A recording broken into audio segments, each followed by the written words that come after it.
Jennifer LaGrassa joins us from Windsor now, where Stellantis has laid off people overnight and shut the plant for, I think, 2 weeks. Jennifer LaGrassa, what can you tell us about what has unfolded there in the past 12 hours or so? Yeah, so there's definitely been a lot of uncertainty here. I'm standing outside of Stellantis's Windsor assembly plant, and it employs, thousands of people in this region. And late last night, 3,200 workers learned that as of Monday, they don't need to come in. So Stellantis is pausing production for 2 weeks. They said that, the main driver behind this is U.S. President Donald Trump's tariffs, that 25% tariff that he will be enforcing on those foreign-made vehicles, which applies to the value of all non-American content in the vehicles. Parts, as we know, imported under that Canada-U.S. trade agreement are tariff-free, at least for now. So when asked about this earlier today at a conference, Ontario Premier Doug Ford had this to say. I've mentioned my concerns to the CEO of Stellantis and how we need to have this plant up and going, which it should be up and going. And I've been saying this over and over again, a tariff on Canada is a tax on Americans. I mentioned Termination Day. There's a perfect example. That's just one company, one sector, not to mention all the other sectors.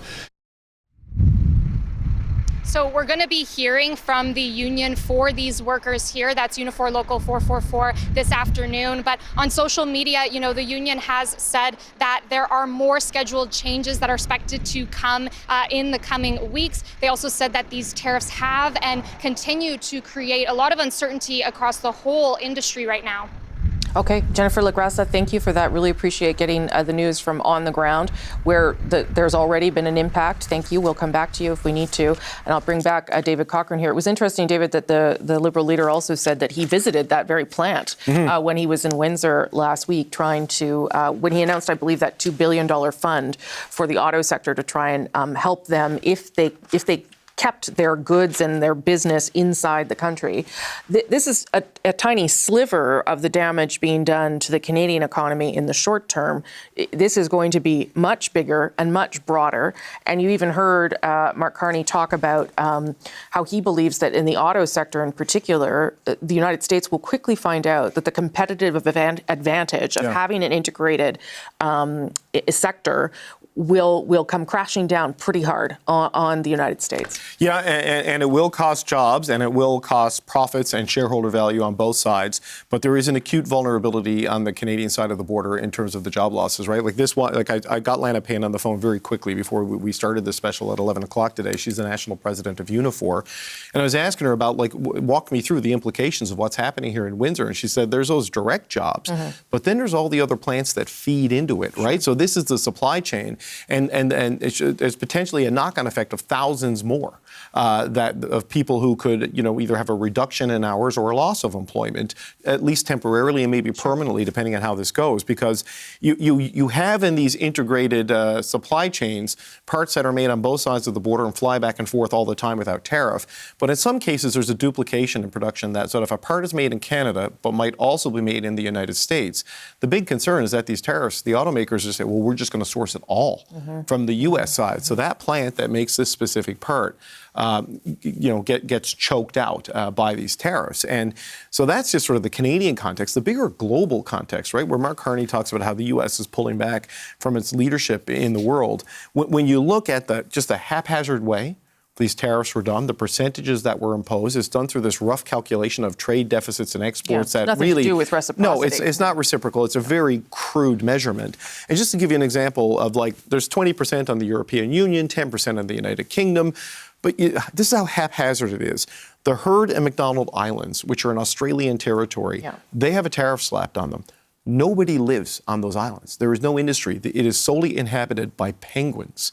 So what kind of thought process went into this? The French islands of Saint-Pierre and Miquelon off the south coast of Newfoundland and Labrador, it's a French colony. They're slapped with a 50% tariff.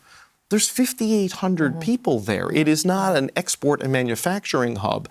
So the crudeness of the calculations, it's also part of France. So why would its tariff be 2.5 times higher than what France gets as a member of the European Union?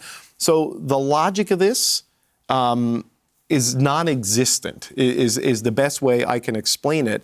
But the disruptive impact of all of this is absolutely enormous, that it seems quite likely you're going to have a massive slowdown in global trade that could lead to a global recession. And, you know, it's been 95 years since Herbert Hoover and his Congress brought in the Smoot-Hawley tariffs to try to deal with a recession, and it worked so well it turned into the Great Depression. Yeah. And there's a similar policy being pursued here. Yeah, and to say nothing of, you talked about Windsor, and those are the people directly affected in a temporary basis, but obviously those people then have less money to spend, less places to go, and it has a sort of knock-on effect around the local economy and community as well. And to that end, I want to bring in James Stewart. He's the president of Unifor Local 444.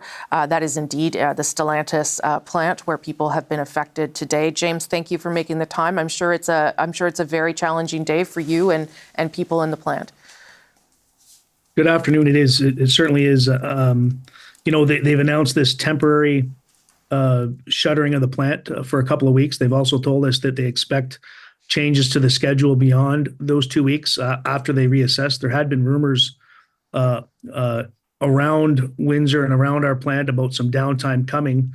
But when they called us into a meeting last night, Lana Payne, myself, along with leadership from the plant and the National Union, they were pretty clear with us that there was a numerous factors going into this, but the direct result of the announcement yesterday afternoon by Donald Trump about the tariffs, and then the COO of Stellantis sent out a message today saying there were plants being temporarily shut down in Canada, Mexico, and ultimately that will affect some of the plants in the United States as well, in his message based on the tariffs and how they're going to assess these moving forward.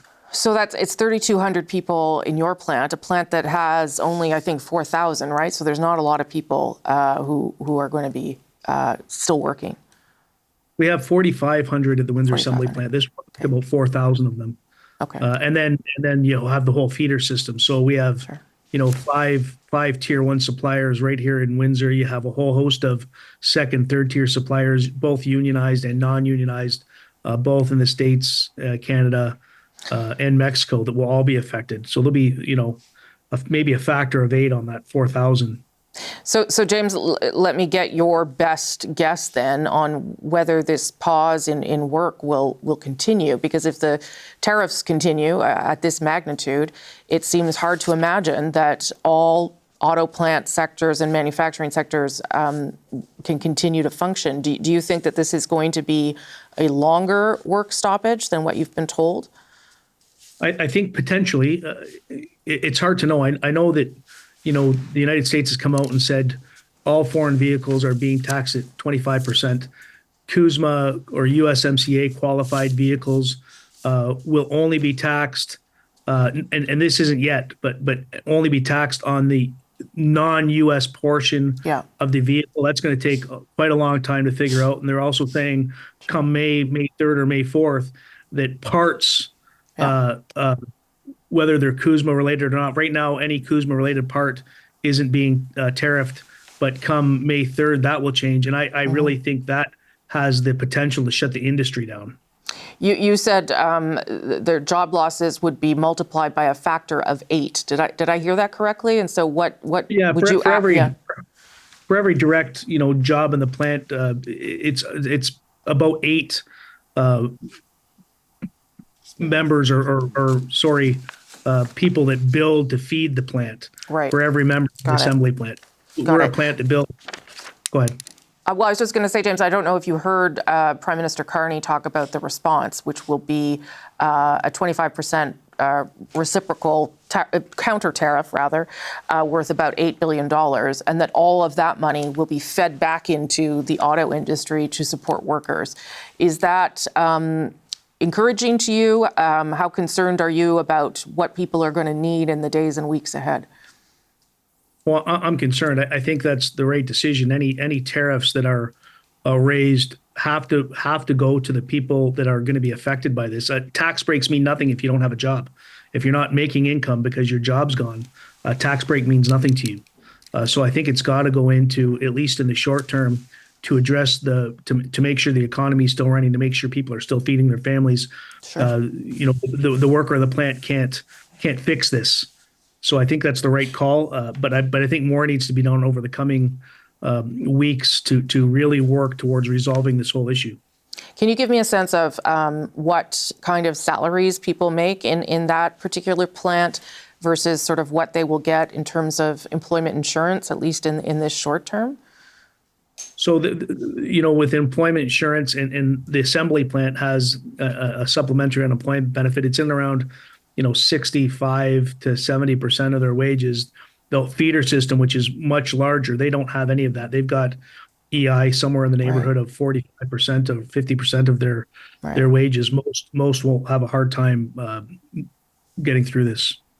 Are people angry, the people that you're talking to, or are they sad? Like, how are they feeling? I mean, obviously they knew it was coming, something was coming. Yeah. It's right. We're a border town, so it's for us. It's a little bit more personal. We live part of our lives crossing the U.S. border because you look across the river and there's Detroit. We're people have joked that we're a suburb of Detroit for a long time. So we're really interconnected. We go there for sports events. We go there for concerts. We go there for dinner with our families. We have family back and forth. So really, we know it's not the people in the United States. It's their government, but there's a real sense of betrayal. We've been the number one trading partner and ally for the U.S. For as long as anyone can remember. And it's certainly, it's unjustified. Everyone knows it's unjustified. Our trade balance in autos is almost near perfect. For every car we sell to the United States, we buy one from the United States and Canada. It's a near perfect balance. We're not a sector or a jurisdiction that's low pay where the U.S. has lost jobs to. We're a good paying sector with good health care and benefits that have been bargained for.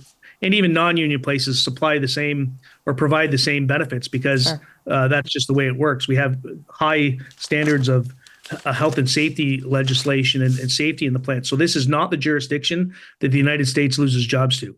And it's an unjust attack on us, really. I'll just end on this, James. Obviously, there's a federal election happening, and this has become, part of the conversation or the conversation of the election campaign. What would you like political leaders to know right now that in terms of what your workers and your friends are thinking about and what they need right now? That's tough. I think all levels of government need to be working towards, standing up for Canada. First of all, putting this partisanship behind them in the face of what's being done with Canada. We do have to diversify our economy, but in auto, it's the Americans that buy our vehicles, and we buy most of our vehicles from Americans. So we have to keep working to resolving the issues with the United States. We can say, I can sit here and scream from the top of my lungs that it's unjust, but at the end of the day, that's the government we're dealing with in the United States, and we have to find ways to eliminate these tariffs. We have to find ways to look after the workers that are being affected. And that's going to take some tough decisions by our government. We have to respond strongly. We have to defend Canada, all with the interest of resolving the issues in the long term. Okay, James Stewart, president of Unifor Local 444 in Windsor there. Sorry you're having such a tough day, but really important to hear from you and get a perspective about people who are feeling this right away. Thank you for your time today. Thank you.